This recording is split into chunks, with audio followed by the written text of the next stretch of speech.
देखिए, आप सभी भैया बहन ध्यानपूर्वक इस बात को समझेंगे कि चूँकि कोरोना काल का समय चल रहा है और इस समय में अपने आप को सुरक्षित रखने के लिए सरकार के द्वारा नियम जो बताए गए हैं उनका पालन करिए, सोशल डिस्टेंसिंग का प्रयोग करिए और जो है आप लोग हैंड वॉश करिए और गर्म पानी पीजिए और देसी जो काढ़े हैं जो प्रधानमंत्री जी ने भी अपने संबोधन में बताए थे उनको आप अपने दैनिक यूज में लाइए, जिससे कि आप इस महामारी से बच सकें।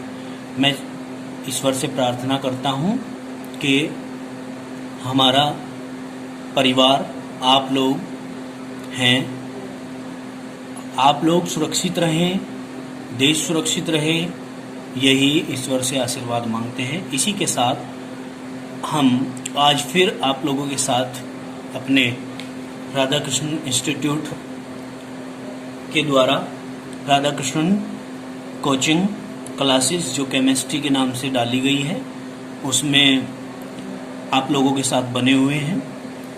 क्योंकि हमने अभी तक पढ़ लिया था कि रसायन शास्त्र का जो समय है वो महत्वपूर्ण निष्कर्षों की स्थापना करने के कारण, क्योंकि उदय के साथ साथ उसमें निष्कर्ष निकाले गए तो फिर उनकी स्थापना की गई और स्थापना करने के कारण लेवासी नामक वैज्ञानिक को इसका जनक कहा गया था रसायन शास्त्र का। अब हम पढ़ते हैं रसायन विज्ञान का उदय। देखिए, रसायन विज्ञान का उदय पढ़ेंगे, इसमें आप लोगों को क्या देखना है, इसको हम अंग्रेजी में कहते हैं origin of chemistry. Origin of chemistry बोलते हैं इसको। देखिए, वैसे आप लोग देखें तो उदय के विषय में कोई ज्यादा खास निश्चित और सॉलिड तथ्य प्राप्त नहीं है, फिर भी परिकल्पनाएं हैं। रसायन विज्ञान को अंग्रेजी भाषा में हम केमिस्ट्री कहते हैं तथा इस शब्द की उत्पत्ति आप लोगों को पता है कीमिया से हुई। कीमिया का अर्थ है काला रंग। मिस्र देश की चूंकि मिट्टी जो है वो काले रंग की है, इसलिए इसका उदय वहीं से हुआ, इसीलिए इसको कीमिया कहा और कीमिया से फिर केमिस्ट्री बना दिया। मिस्र को प्राचीन काल में कीमिया कहा जाता था। शब्द कीमिया मिस्र की भाषा में देश की काली मिट्टी का सूचक है। कीमियागिरी उस समय ज्ञात कुल परकर्मों जैसे धातुक्रम क्या होता है? धातुक्रम होता है खनिजों से, अयस्कों से शुद्ध धातु को प्राप्त करने की कला, उसको हम कहते हैं धातुक्रम। कम खर्च पर सरलता पूर्वक आसानी से शुद्ध धातु प्राप्त हो जाए, उसी को हम क्या कहते हैं? धातुक्रम कहते हैं। किण्वन उस समय जो प्रोसेस ज्ञात थे उनमें एक किण्वन भी था। किण्वन क्या होता है? किण्वन होता है दूध से दही का निर्माण, शराब का बनाना गुड़ से, ठीक है ना। तो सड़ा करके, किण्वन मतलब सड़ा करके किसी भी पदार्थ को अन्य पदार्थों का शुद्ध रूप में प्राप्तिकरण ही किण्वन कहलाता है, ठीक है जी। आसवन क्या होता है? आसवन होता है वाटर को जब हम बॉईल करते हैं, बॉईल करने के बाद फिर उसको कूल करते हैं, ठंडा करते हैं, ठंडा करने के बाद वो बूंद बूंद के रूप में, वाष्प की बूंद के रूप में आपको प्राप्त हो जाता है, ठीक है जी। इस प्रक्रिया को हम आसवन कहते हैं, ठीक है। और आसवन जो प्रक्रिया है वो दो प्रक्रियाओं के योग से बनती है। क्या? वाष्पन प्लस संघनन इजिकल टू आसवन, ठीक है ना। तो ये प्रक्रियाएं थी जो उस समय ज्ञात थी। फिर कहा अध्ययन के लिए रसायन विज्ञान का उदय काल लगभग 3000 वर्ष पुराना है। कितने वर्ष पुराना है? 3000 वर्ष पुराना है। चलिए आगे बढ़ते हैं, ठीक है ना। रसायन विज्ञान की शाखाएं पढ़ेंगे। क्या पढ़ेंगे? रसायन विज्ञान की शाखाएं। अब रसायन विज्ञान की शाखाओं में हम क्या कहते हैं? द ब्रांच ऑफ साइंस या the branch of chemistry. The branch of science में पहले मैं थोड़ा सा पीछे प्रकाश डालता हूं। हमने जो पढ़ा है द ब्रांच ऑफ साइंस के क्या कहा? कितने पार्ट हैं? 3 पार्ट है। कौन कौन से? Physics, chemistry, biology.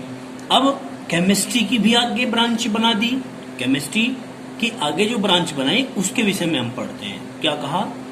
रसायन विज्ञान के सिद्धांतों के अध्ययन तथा उनके अनुप्रयोगों के आधार पर, उनके अनुप्रयोगों के मतलब कहाँ कहाँ यूजेस हैं उनके, किस किस दिशा में कार्य करते हैं, इसे 2 शाखाओं में हमने डिवाइड कर दिया। कौन कौन सी? फर्स्टली कौन सी है? सैद्धांतिक रसायन। क्या है? सैद्धांतिक रसायन। मतलब इस शाखा में रसायन विज्ञान के नियमों ला,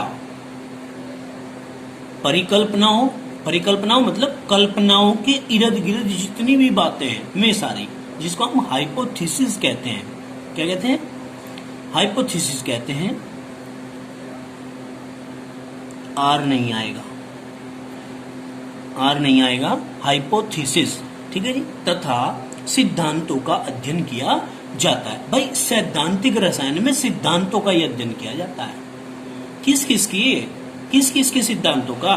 भाई नियमों का, परिकल्पनाओं का और सिद्धांतों का। 3-4 ये शब्द हैं, इनका ध्यान रखना है। नियमों का, परिकल्पनाओं का और सिद्धांतों का जो अध्ययन किया जाता है वो सैद्धांतिक रसायन के अंतर्गत किया जाता है। चलिए आगे बढ़ते हैं पेज नंबर 16 पर, जो कि 11th क्लास का कोर्स चल रहा है।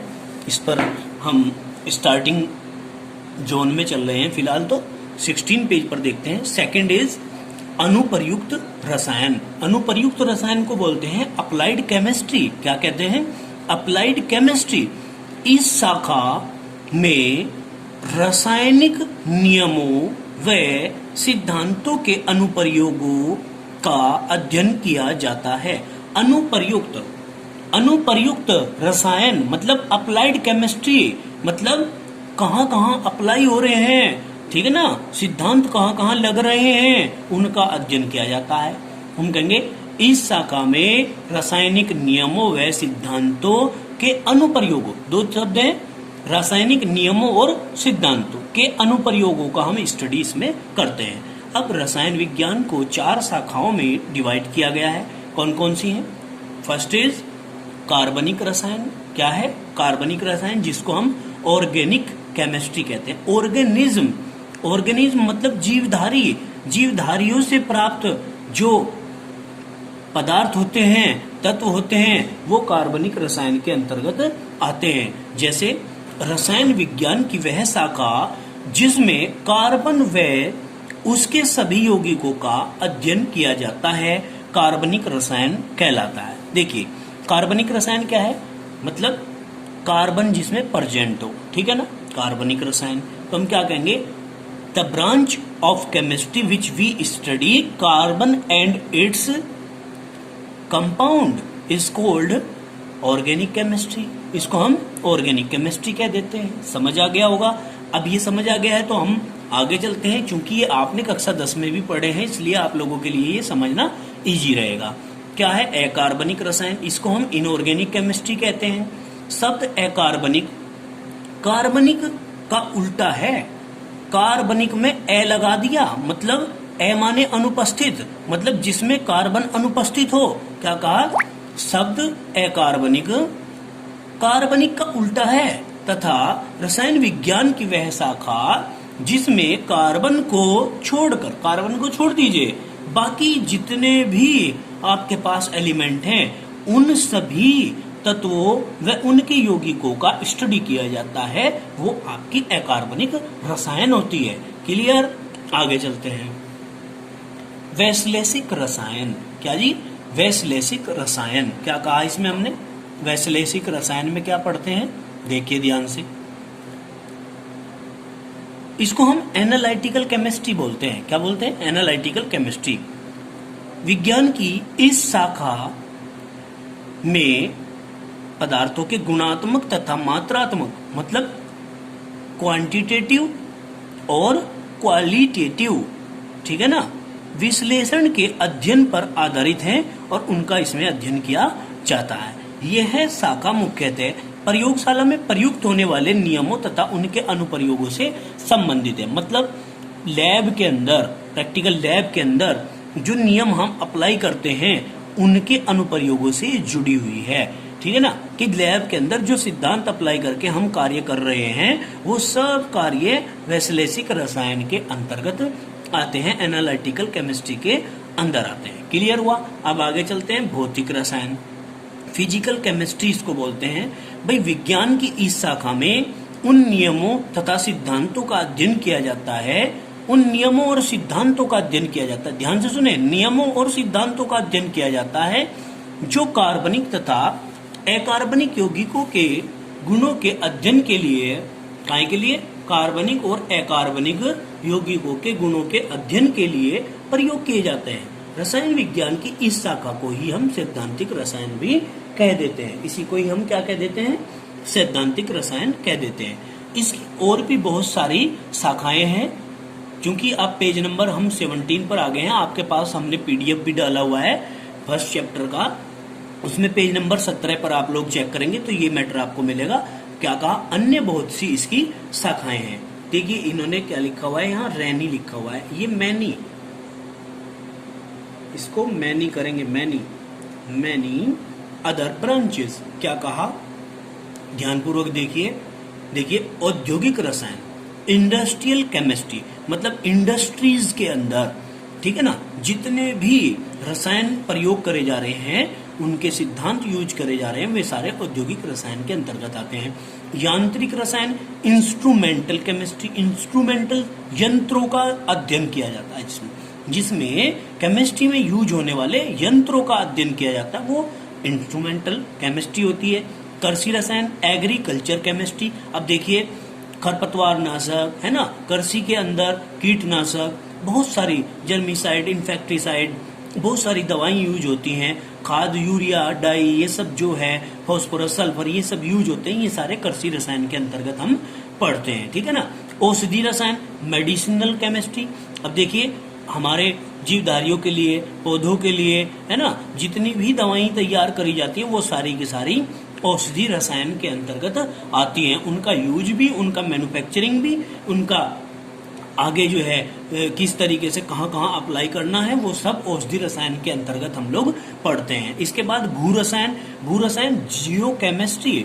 जियो केमिस्ट्री मतलब भू माने पृथ्वी, नाम से ही सभी के सभी अपने आप को आइडेंटिफाई कर रहे हैं, नाम से ही आइडेंटिफाई कर रहे हैं। ध्यान रखना, भू रसायन पढ़ रहे हो, जियो केमिस्ट्री मतलब भूमि के अंदर कौन कौन से तत्व कितनी कितनी मात्रा में उपस्थित है, किन किन तत्वों की कमी है, उनको पूर्ति करने के लिए उसमें कौन कौन से खाद्य रसायन मिलाए जाएं जिससे कि हम उसकी पूर्ति कर सकें।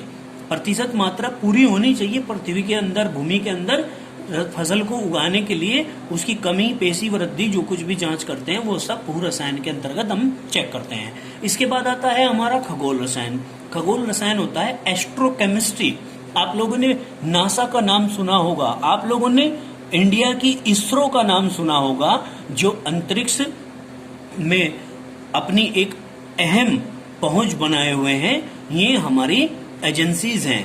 ठीक है ना। तो अब वहां पर चांद पर, ग्रहों पर, नक्षत्रों पर, अन्य उपग्रहों पर क्या क्या वातावरण है, कौन कौन सी गैस पाई जाती है, कौन कौन से पदार्थ पाए जाते हैं, ठीक है ना, वहां पर क्या है क्या नहीं है, ये सब जानकारी और इनका स्टडी हम खगोल रसायन के अंतर्गत पढ़ते हैं। ठीक है ना। अब आगे चलते हैं, 2-3 पेज हो जाने चाहिए एक वीडियो में, तब जाकर के फायदा है एक लेक्चर का। आप लोग, मैं उम्मीद करूंगा आप लोग बड़े अच्छे तरीके से इसको पढ़ें और अपने नोटबुक में करें। ये जब कार्य हम आपको करा रहे हैं तो आपको हमारी आदत का भी पता है, हमारी क्या हैबिट है, जो कार्य हम कराते हैं उसको हम सुनते जरूर हैं, और वो तरीका सुनने का क्या है, किस रूप में रहता है, वो सभी भैया बहन बड़े अच्छे तरीके से जानते हैं, बताने की जरूरत नहीं है। ठीक है ना। चलिए खैर आगे चलते हैं। मानव सभ्यता के विकास में रसायन विज्ञान का योगदान, महत्व पढ़ रहे हैं हम, रसायन विज्ञान का महत्व। भाई इंपोर्टेंस ऑफ केमिस्ट्री, अरे सबसे ज्यादा योगदान अगर किसी का है तो वो केमिस्ट्री का है। ठीक है ना। क्यों? क्योंकि वो आप खुद इसको अपने से विवेक के आधार पर जांचिए कि है कि नहीं है। मानव सभ्यता के विकास में रसायन विज्ञान का योगदान दैनिक जीवन में सबसे ज्यादा है। हमारे दैनिक जीवन की लगभग हर घटना में, सुबह से उठकर सोने तक, सोने के बाद गैस जो हम प्राणदायिनी ऑक्सीजन लेते हैं वो भी तो केमिस्ट्री से जुड़ी हुई है। हर जो चीज हम खा रहे हैं, हर जो चीज हम पी रहे हैं, वो सारी चीजें रसायन विज्ञान का ही हमें महत्व है, देन है। हमने क्या कहा, रसायन विज्ञान की लगभग हर घटना में रसायन विज्ञान की किसी न किसी रूप में जुड़ा हुआ है। हर घटना किसी न किसी रूप में रसायन विज्ञान से जुड़ी हुई है। संक्षिप्त रूप में विभिन्न क्षेत्रों में रसायन विज्ञान के महत्व का वर्णन किया गया है। बहुत सारे क्षेत्र हैं, हम कुछ क्षेत्र आपके सामने आइडेंटिफाई करते हैं। क्या है, खाद्य पदार्थों व उनके संरक्षण में खाने पीने की जितनी चीजें हैं उनको सड़ने से बचाने के लिए उनमें विभिन्न प्रकार के पदार्थ मिला दिए जाते हैं। जिस प्रकार से आप लोग फ्रूटी पीते हैं, जिस प्रकार से आप जो है रेडीमेड जूसेस पीते हैं, वो सब नुकसानदायक होते हैं क्योंकि उनमें केमिकल मिले हुए होते हैं। इससे बेहतर है कि हम अपने बच्चों को और अपने विद्यार्थियों को डायरेक्ट फल खिलाएं, अच्छे फल खिलाएं, फ्रेश फल खिलाएं। जो ये बनकर आते हैं उसमें सड़े गले फल सब मशीन में को निकल जाते हैं, मिक्सी जूसर में को निकाल करके उसमें ये पदार्थ जो मैं अब आपको लोगों को पढ़ाने वाला हूँ ये मिला दिए जाते हैं। फिर इनके द्वारा वो खराब नहीं होता, वो सड़ता नहीं है, 6-6 महीने तक चलता रहता है। एक्सपायरी डेट लिख देते हैं और बच्चों को पिला देते हैं, फिर हमारे बच्चे बीमार हो जाते हैं। ठीक है ना, इसलिए हमें इससे बचना चाहिए। खाद्य पदार्थों को उनके संरक्षण में सोडियम बेंजोएट, सोडियम बाइकार्बोनेट, सिरका, एथिल एल्कोहल आदि अनेक पदार्थ रसायन विज्ञान की ही तो देन है, जो विभिन्न रूपों में खाद्य पदार्थों के रूप में प्रयोग किए जाते हैं। अब देखियो, गन्ने की शक्कर से हम सिरका बनाते हैं, सिरका बनाते हैं, इसका नाम मतलब होता है, सिरके का फॉर्मूला होता है, यहीं पर हम बना देते हैं CH3COOH। वैसे हमारे 10th क्लास के जो विद्यार्थी हैं, हमारे भैया जी हैं, वे बहन जी हैं, वे इनके फॉर्मूले भली भांति जानते हैं। पर कोई नया बच्चा भी अगर इसको पढ़ता है तो उसको नहीं पता होगा, तो उसका फॉर्मूला यहाँ पर हमने लिख दिया है। एथिल एल्कोहल CH3CH2OH अर्थात C2H5OH। ठीक है ना। सोडियम बाइकार्बोनेट, यहाँ पर फॉर्मूला लिख देते हैं क्या, Na, बाई के लिए H, कार्बोनेट के लिए CO3, मतलब सोडियम बाइकार्बोनेट, सोडियम बेंजोएट। ठीक है ना, ये शब्द हम लोग जो है लगा देते हैं इसके साथ में। सोडियम बेंजोएट का बेंजीन के ऊपर ONA जोड़ देंगे तो सोडियम बेंजोएट बन जाएगा। ठीक है ना, ये सब चीजें खाद्य पदार्थों को मिला दी जाती हैं। ठीक है ना। अब आगे पढ़ते हैं 18 पेज के लिए हम नेक्स्ट वीडियो में आप लोगों को मिलेंगे। तब तक के लिए आप लोग बने रहें राधा कृष्णन इंस्टीट्यूट के साथ, और प्लीज मैं हर वीडियो में आप लोगों को कह रहा हूं जिससे कि सभी विद्यार्थियों को हमारी ये वीडियो आप लोगों तक आसानी से पहुंच सके। आप इसको सब्सक्राइब करिए, चैनल को लाइक करिए, शेयर करिए, और शेयर करने के बाद दूसरे विद्यार्थियों को भी भेजिए जिससे कि सबका लाभ हो सके, सबका भला हो सके। ठीक है ना। इसी के साथ आप लोगों को धन्यवाद। मिलते हैं कल दूसरी वीडियो में। 18 पेज से स्टार्ट करेंगे। धन्यवाद।